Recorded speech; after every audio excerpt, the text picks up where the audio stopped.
آقا سلام عرض کردیم. سلام و زهر مار. من دیگه سفارش نکنم این قضیه کابینه رو کیجی ندیدا. عظما جان بین خودمون باشه، اما این یارو پزشکیان خیلی دهلقه، یعنی رگه های اسکولیسمی داره که میترسم کار دستمون بده. اون رگه ها رو که هممون داریم، حالا میگی چیکار کنم؟ منظورم اینه که یه وقت اسرار نظامو جلوش نگید و دهنش چفت و بس نداره. یهو دیدی رفت همه رو لو داد، ارکان نظامو زد غبارروبی کرد. یعنی شما هر چی رو میخواید همه بدونن باید به این بگید. عالم و آدم میفهمه. برو بهش بگو امشب بیاد پای بساط کارش داره. خوبه ای؟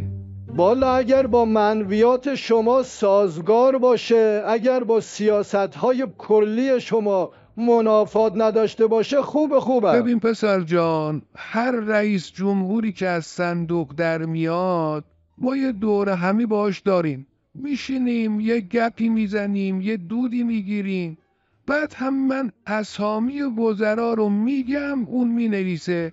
گرفتی؟ اون که بله، البته من بلد نیستم حرف بزنم، از روم نمیتونم بخونم، برنامه ندارم، دست حدم هم خوب نیست، اما شما بگو یه کاریش میکنیم. این کاغذ، اینم قلم. ببین این قضیه بین خودمون بمونه ها، این یکی از اسرار نظامه، مبادا به کسی بگی. آقا خیالتون راحت باشه، من ذوبتم بابا، این حرفا چیه میزنی؟ آورین بنویس: وزیر خارجه عباس عراقچی.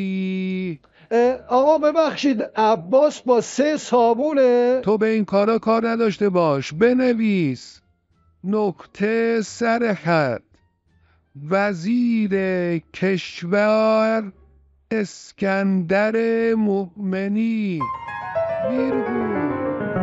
بابا دهن منو باز نکنید، من یه چیزایی رو نمیخوام بگم. دیشب ما پای منقل با عظما نشسته بودیم، آقا همه اسما رو خودش گفت من نوشتم. این یارو نفل صالحی نمی اومد، آقا گوشی رو برداشت زنگ زد بهش گفت کری گم شو بیا تو کابینه، اعصاب ندارم. دهن منو باز نکنید بابا، نذارید بگم ریش و قیچی دست آقا. الو عظمان، نگفتم این یارو دهن لقه بابا، همه چی رو لو داد، بیچارش شدیم، داره بند و آب میده. آورین مگه نگفتی هرچی رو میخوام همه بفهمم باید به این بگم؟ خب منم گفتم دیگه. مگه تو عرضه داشتی منویات منو تو اون طویل پیش ببری؟ تازه با همه بندایی که این پزشکیان آب داد، بیشتر از 120 نفر به بعضی از وزرای من رأی ندادن. تو عرضه داشتی سیاستای کلی منو پیش ببری یا نه؟ بس دیگه، قضیه رو اینقدر کیجی ندید، ماستو بمالید تموم شه بره.